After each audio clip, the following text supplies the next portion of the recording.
So for me, it's like the heart of a mom and the heart of an inspirational speaker. You know, it's both. It's melded. It just matched everything that I had ever thought about for a life purpose.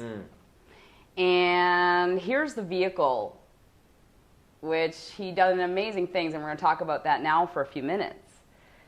But doesn't even realize that he's got his hands on this, or how wise it is, or brilliant it is, because the simplicity behind the philosophy is there. It's so simple. The kids are the same everywhere you go. Parents are the same everywhere you go. And what a great way to share the love with, not just in a small group, but just with everybody who's open.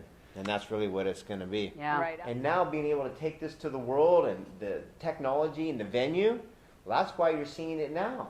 But it's been around, been doing it for a long time. I had a 10-year span to, let's say, figure things out the hard way of what works and what doesn't. But I was literally in denial for like 5 years of running this program. And the part of being in denial is that every parent wants the best or is open to do the right thing for their kids. Right. And so, you know, some parents do or don't step up. But the ones that actually are open and do look, oh, this wonderful things happen. I mean, this program. Yeah, and as a mom's defense, we just do what we were taught to do. I mean, you've got generation after generation, you know, parents parenting kids who grow up to parent kids exactly the way they were parented, with a few changes. Like, I'm sure you've thought to yourself before, I'm never gonna, you know, say that like my mom did, or, you know, and then you catch yourself saying it as like a last resort reaction. You find yourself yelling at your kid, you have to go to school because I want the best for you. We know it's not right. But to look within inside yourself and go, oh my God, it's not my kid. My kid really doesn't have attention deficit disorder. Oh my God, my kid really doesn't have all these behavior issues. If I could switch my approach as a parent, that's hard for us to do. Yeah. So as the parent's defense, I really do believe we all want what's best for our kids. We want to love our kids. We want them to have successful lives. But sometimes we're so caught up within our own egos, or, you know, with what we believe is right. Because for me, when I first started interacting with Thomas and he started sharing, you know, some techniques with the kids, and I almost felt like he was judging my parenting. You know, like I was a horrible mom or a bad mom before because I didn't know any better. And so for me to actually admit that it wasn't my kids just didn't come out of my body screaming, temper tantruming, ungrateful, and they don't wake up every morning going, I really want to make my mom angry today, so I'm going to do this or that. For sure, your kid's not doing that either. But I do want you to understand this, parents, is that your kids, who they are, how they act, who they grow up to be, is because you've programmed them that way. You really have. That's one thing I know for sure after 20 years of studying personal development. So no matter how you feel, there's nobody judging you. I'm right where 98% of the population is for parents, using timeout techniques, punishment, removal of privileges. Those are all outdated punishment techniques. So let's talk about the new Creating Champions for Life philosophy, the movement of Creating Champions for Life. Several thousand children went through your program, and you saw a success rate with every kid. Oh, every kid that was in the program. And the key part was, you know, if the parent felt to give me the kid and say, fix my kid, well, I'll fix the kid. The kid will be in the environment and be great. And then if they went back to the dysfunctional punishment environment, well, how many times do you go play in the mud, get all dirty, take off your dirty clothes, shower, and then put the dirty clothes back on? There was a lot of like monthly themes we would do, or called like ninja nights, where the kids would, the parents would drop off. It was better known as kid-free night for the parents, maybe date night for the single moms, right, and dads. And they'd give us the kids, and we would have a theme where we'd either do a Mariner baseball night, we'd go to the Museum of Flight. I mean, let me ask you a question, right? Because you could take your child to any mall, grocery store, or a field trip and experience self-control, responsibility, self-discipline, good attention, focus with your one child. Could you imagine taking over 100 children at a time to the same errand to the grocery store? That's what Thomas did, and it amazes me. You amaze me, and I thank you so much for the price that you paid, but share one story. So one of the trips that we did was there's a very large mall, and all the kids basically earned things that they were going to have, which was mall money. And this is so much fun because there's so many things that you'd go to the mall and you would see every single kid, one parent typically with like 1 or 2 kids, maybe Right. 3, and it was like mayhem for the parents. They're like, oh gosh, I don't even want to bring my kids when I go to the grocery Right. store, the Kids mall, screaming, whatever. buy me this, buy me this, buy me this. Right. And so here's the kids, and you see these kids lining up in twos, all lined up, straight line, all in attention stance, all doing their things that they're doing.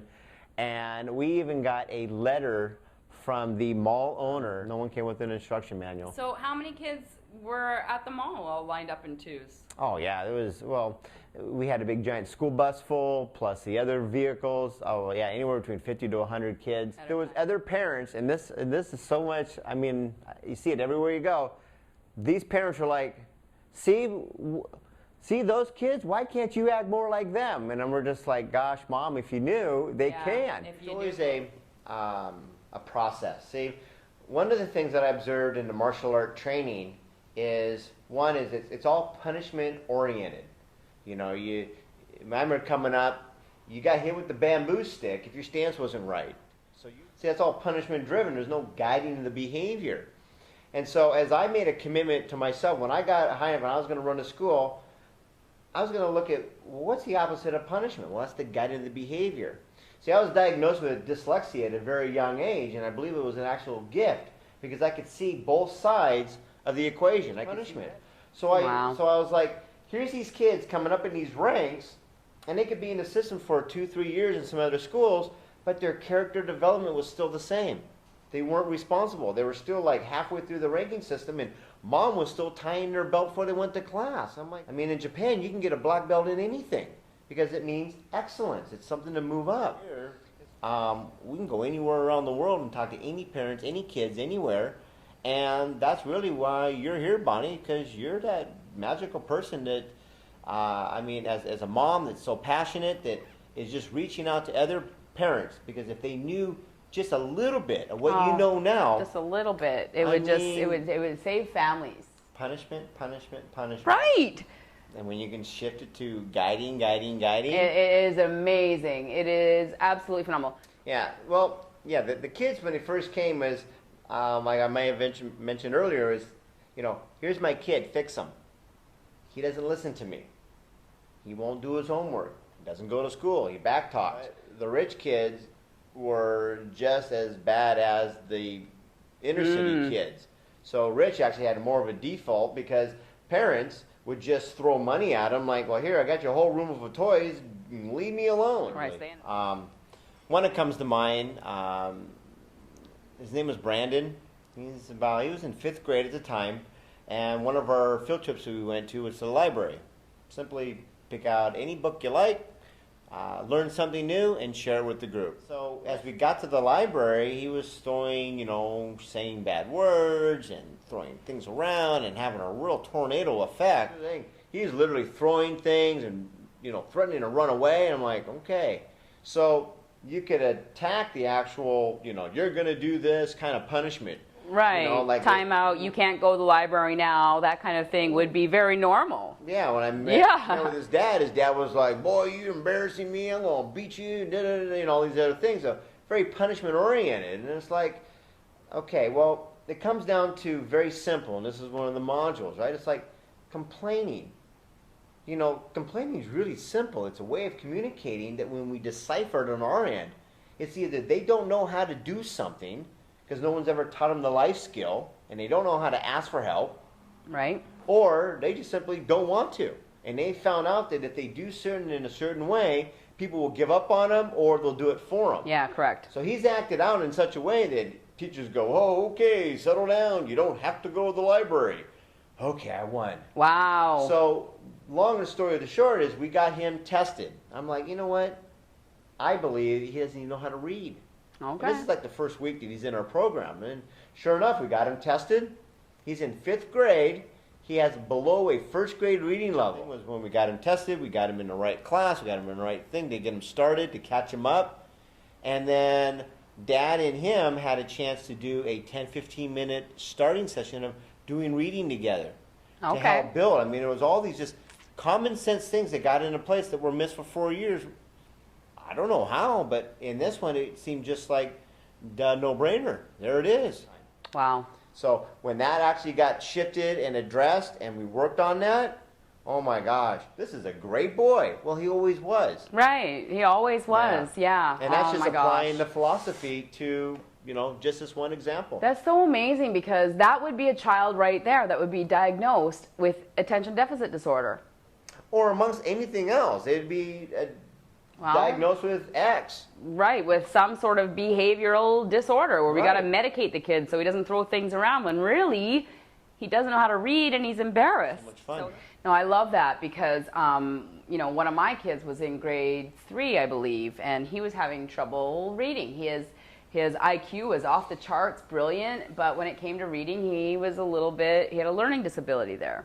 And so, you know, he was starting to act out very similar to this Brandon child, throwing things around, temper tantrum, class clown, that kind of thing, to the point where they diagnosed him with attention deficit disorder. Well, it's not attention deficit disorder. It's they don't know how to read properly, and they start throwing up all of this. Now, I'm not saying if your child has attention deficit, who am I? All I know is that 3 out of 4 of my kids were diagnosed with attention deficit. The oldest one was prescribed a drug. I didn't like the result or the effect of the drug, and so I started doing some research and handling things some other way.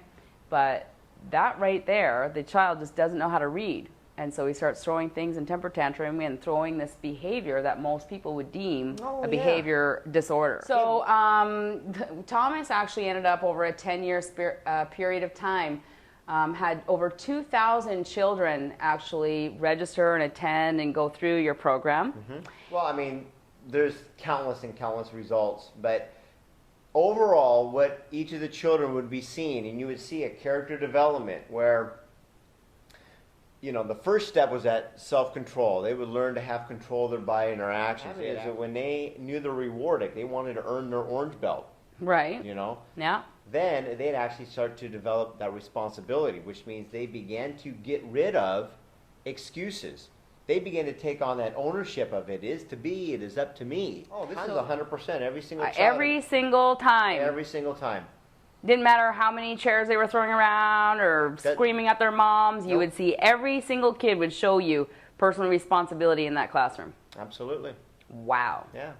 Yeah, his program was so big and so successful that it was nominated and inducted into the U.S. Martial Arts Hall of Fame in the year, I believe, 2004. Correct. Yeah, and then the building that you were running your school out of was bought. Right, big corporation bought out all the land. We were inside of an old elementary school. Right. They bought that all up and basically booted everybody out. And there was a transition point where I was supposed to be moving somewhere else, and divine intervention kicked in and moved me more towards to meet you, so we could actually be bringing this to the masses, to the world.